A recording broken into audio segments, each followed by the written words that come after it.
Hello friends, स्वागत है आप सबका मेरे चैनल वेब ज्ञान में। और आज के वीडियो सीरीज में आप लोग सीखने वाले हैं कलर मोड। कलर मोड है, इससे क्या होता है कि हम डिफरेंट तरीके से अपने वेबसाइट में कलर का यूज कर सकते हैं। तो इसमें सबसे पहले हम लोग देखते हैं कि ये जो कलर मोड है इसमें कितने इसके वैल्यू होते हैं। पे स्क्रीन पे फ्रेंड्स आप लोग देख सकते हैं, यहाँ पे लिखा हुआ है different colour mode in CSS कि CSS में डिफरेंट तरीके के कलर मोड होते हैं। तो यहाँ पे जो पहला तरीका है वो आप बाय नेम लगा सकते हैं। जो दूसरा है यहाँ पे आप लोग देख सकते हैं कोड लिखा हुआ है, आप कोड से लगा सकते हैं। जो तीसरा है वो RGB है, चौथा RGBA है और जो पांचवा है वो है HSL। जो 6 नंबर पे है वो है HSLA और जो 7वें नंबर पे है वो है करंट कलर। तो इन सारे कलर्स को कैसे लगाते हैं, और यहाँ पे आप लोग सोच रहे होंगे कि ये सारा है क्या है, कंफ्यूजन हो रहा होगा, तो मैं आप लोग को उसे समझा रही हूँ कि ये क्या होता है। यहाँ पे स्क्रीन पे फ्रेंड्स आप लोग देख रहे होंगे कि यहाँ पे लिखा है RGB and RGBA colour mode. तो इन दोनों के बारे में मैं आप लोग को एक बार समझाना चाहूंगी। तो यहाँ पे पहला जो RGB लिखा हुआ है यहाँ पे आप देख सकते हैं स्क्रीन पे। तो RGB को हम कैसे देते हैं, यहाँ पे ऊपर में आपको कोड दिख रहा है 00255। तो आप इस तरीके से इसे दे सकते हैं। अब R का जो मतलब है वो होता है रेड, और G का मतलब ग्रीन और V का मतलब ब्लू होता है। अब यहाँ पे कैसे देते हैं, तो यहाँ पे जो ये लिखा है 255, इसका वैल्यू क्या होता है कि 0 से लेके 255 तक होता है। अब आप अगर रेड कलर देना चाह रहे हैं तो ये जो पहले वाले नंबर पे आप दे सकते हैं, R जहां पे है वहां पे आप इस वैल्यू को लगा सकते हैं, तो रेड दिखेगा आपका कलर। अगर दूसरे पे लगाएंगे G के जगह पे तो आपका कलर ग्रीन दिखेगा, और अभी जहां पे है और लास्ट पे वहां पे आपको ब्लू दिखेगा। तो ये जो कलर मोड है कुछ इस तरीके से काम करता है। अब इसके बाद फ्रेंड्स मैं आप लोग को बता दूं RGBA। यहाँ पे फ्रेंड्स आप लोग देख सकते हैं कि RGBA लिखा हुआ है। तो RGB तो आप लोग समझ चुके हैं और A अभी नहीं समझे। तो A का मतलब होता है अल्फा, और ये जो अल्फा मतलब कि ऑफिसिटी, इसकी कम या ज्यादा करने के लिए लगाते हैं हम लोग। अब इसका वैल्यू किस तरीके से हम लोग देते हैं, तो यहाँ पे आप 0 से लेके 1 तक दे सकते हैं। तो मैंने यहाँ पे क्या किया कि 0.1 किया है। अगर आप जितना ज्यादा करते हैं तो उसका ऑपेसिटी ज्यादा होगा, और जितना कम करते हैं उतना ये कम होगा। हम लोग क्या करते हैं कि इसे हम लोग प्रैक्टिकली देखते हैं और चलते हैं अपने HTML वाली पेज पे। मैं आ गई हूँ अपने HTML वाली पेज पे, और यहाँ पे मैंने पहले से एक पेज क्रिएट करके रखा हुआ है जिसमें मैंने सिर्फ एक डिव लगाया है, उसका नाम दिया है बॉक्स, और उसके अंदर कुछ कंटेंट लिखा हुआ है। और एक मैंने CSS का भी पेज क्रिएट किया हुआ है जिसमें मैंने बॉडी में क्या किया है कि एक बैकग्राउंड इमेज का यूज किया है। मेरा डिव है बॉक्स नाम से, उसमें मैंने कुछ प्रॉपर्टी यूज किया है, वो आप इग्नोर कर सकते हैं। हम लोग देखेंगे कि कलर का वैल्यू किस तरीके से देते हैं। पहला वैल्यू हम लोग देखते हैं कलर का, जो है बाय नेम। तो मैं यहाँ पे अगर लिख देती हूँ रेड, और इसे हम लोग रिफ्रेश करके देखेंगे यहाँ पे, तो आप लोग देख सकते हैं कि जो हमारा बैकग्राउंड है कंटेंट का वो क्या है कि रेड हो गया है, क्योंकि मैंने यहाँ पे रेड कर दिया। यहाँ पे आप कुछ भी नाम लिखेंगे वो उस कलर में वो आपको दिखेगा। तो यहाँ पे मैंने ग्रीन कर दिया तो ग्रीन हो जाएगा। तो ये जो बाय नेम होता है वो तो कुछ इस तरीके से काम करता है। उसके बाद जो दूसरा होता है हेक्साडेसिमल, क्या होता है कि उसमें हम कोड के थ्रू देते हैं। तो वो कोड आपको कहाँ से मिलेगा, तो आपको ऑनलाइन बहुत सारे गूगल पे ऐसा वेबसाइट आते हैं जहाँ पे सारे कलर कोड होते हैं, आप वहां से कॉपी पेस्ट कर सकते हो। मैं आपको थोड़ा सा यहाँ पे आइडिया दे दूं कि कोई भी कोड अगर लगाना है तो उससे पहले हमें हैश देने की जरूरत होती है। अब मैं यहाँ पे हैश देके, मैं हैश के बाद क्या करूंगी कि 60 यहाँ पे लगाऊंगी। तो मैंने क्या किया कि 60 लगा दिया। अब इसे हम लोग रिफ्रेश करके देखेंगे ये क्या करेगा कि ये ब्लैक कलर का कोड है। तो यहाँ पे आप लोग देख सकते हैं कि हमारा जो कलर है वो ब्लैक हो गया है। अगर मैं यहाँ पे FF कर देती हूँ जैसे कि पहले भी कर रखी थी, तो ये व्हाइट हो जाएगा। अब इसके बाद जो इसका तीसरा वैल्यू है वो है RGB। तो RGB को कैसे देते हैं वो मैं आप लोग को बता रही हूँ। RGB में कलर देने का तरीका है वो दिया, और इसे हम लोग रिफ्रेश करके देखते हैं।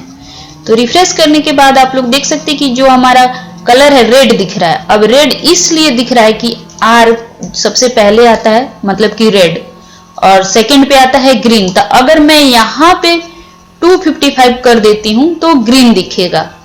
मैं एक बार आप लोग को करके यहाँ पे दिखा रही हूँ, और यहाँ पे कर देती हूँ 0।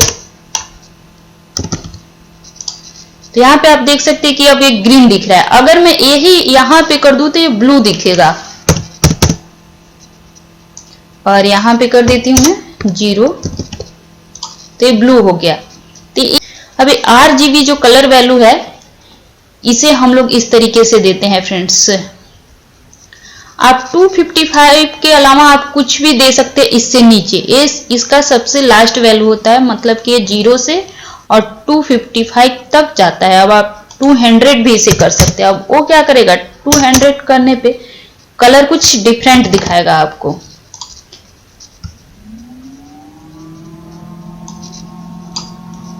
आप इसे 150 भी कर सकते हैं, तो मैंने 150 किया। यहाँ पे आप लोग देख सकते हैं कि ब्लू का कलर थोड़ा अलग हो रहा है। अगर आप यहाँ पे 100 कर देते हैं तो कुछ और होगा। इसमें क्या हो रहा है कि दिख तो ब्लू ही रहा है, ये थोड़ा डार्क थोड़ा लाइट ऐसे दिख रहा है आपको। अब इसके बाद जो कलर का वैल्यू है वो है RGBA। तो मैं यहाँ पे A लगा देती हूँ और फिर इसका वैल्यू देके आप लोग को बताती हूँ। RGBA जो वैल्यू है इसमें RGB के जैसा ही सब कुछ रहता है, बस एक A इसका अलग से होता है, तो उससे मैं यहाँ पे देती हूँ। अब उसमें जैसे कि मैंने आप लोग को बताया कि 0 से लेके 1 तक उसका वैल्यू आप दे सकते हैं। तो मैंने दिया 0.5। तो क्या करेगा कि इसका ऑपेसिटी कम कर देगा। तो यहाँ पे आप देख सकते हैं कि हमारा कलर तो ब्लू दिख रहा है, बट क्या हो रहा है कि पीछे जो इमेज लगा हुआ है बैकग्राउंड पे वो भी दिख रहा है कि ये ऑपेसिटी कम कर दिया है हमारे ब्लू कलर का।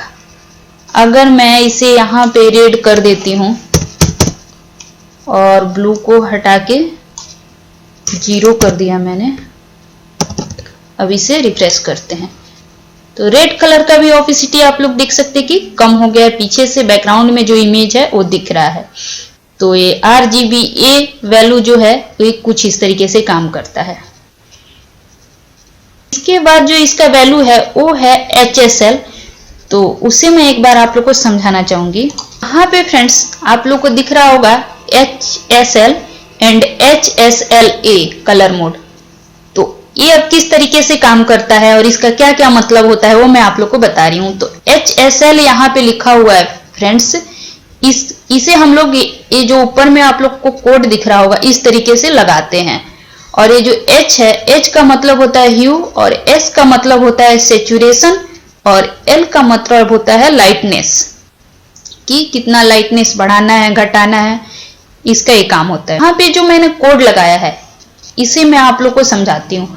ये मैंने 360 किया है, 360 किया है।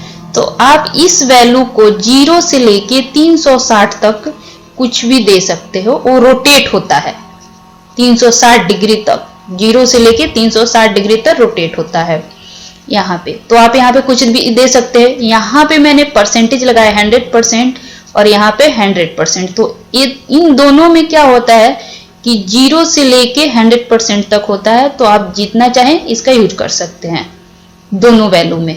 तो ये कुछ इस तरीके से काम करता है। अब इसके बाद ये HSLA है, इसमें तो आपको HSL इतना तो समझ आ गया है। अब इसका ये जो है ये अल्फा है। अल्फा मतलब कि ऑपेसिटी। तो ऑपेसिटी ये सेम उसी के जैसे है जैसे RGBA में है, वैसे इसमें A अल्फा है। इसमें भी आप 0 से लेके 1 तक इसका वैल्यू दे सकते हैं। अब इसे हम लोग प्रैक्टिकली करते हैं और देखते हैं। अब यहाँ पे मैंने क्या किया कि इसका HSL जो वैल्यू है कलर का वो दिया है, तो जिसमें मैंने यहाँ पे क्या किया है कि इसका वैल्यू 80 किया है और सेचुरेशन 100% कर दिया है और इसका जो लाइटनेस है वो 50% मैंने कर दिया है। अब इसका रिजल्ट कुछ इस तरीके से आ रहा है फ्रेंड्स। लेकिन आप यहाँ पे अगर 0 कर देते हैं तो रेड दिखेगा, तो मैं यहाँ पे 0 कर दी हूं तो आप देख सकते हैं कि रेड दिख रहा है। अगर आप यहाँ पे कर देते हैं 120 तो वो ग्रीन दिखेगा। यहाँ पे आप देख सकते हैं कि ग्रीन कलर आ गया। अगर यहाँ पे 240 करते हैं तो ब्लू कलर दिखेगा। तो मैंने कर दिया 240, तो यहाँ पे अब ब्लू दिख रहा है। और यहाँ पे जो लाइटनेस है इसका आप कुछ भी कर सकते हैं। अगर मैं यहाँ पे 60 कर देती हूँ तो थोड़ा और लाइट दिखेगा। मैं इस लाइटनेस को जितना बढ़ाऊंगी उसमें थोड़ा व्हाइटनेस आएगा, जो भी कलर होगा उसके अंदर थोड़ा व्हाइटनेस आएगा, ये आप देख सकते हैं। तो मैं दोबारा से 50 कर देती हूँ। बाद जो इसका वैल्यू होता है HSLA, इसे देते हैं हम लोग। तो यहाँ पे मैंने दे दिया A और इसका वैल्यू भी हम लोग यूज कर लेते हैं यहाँ पे।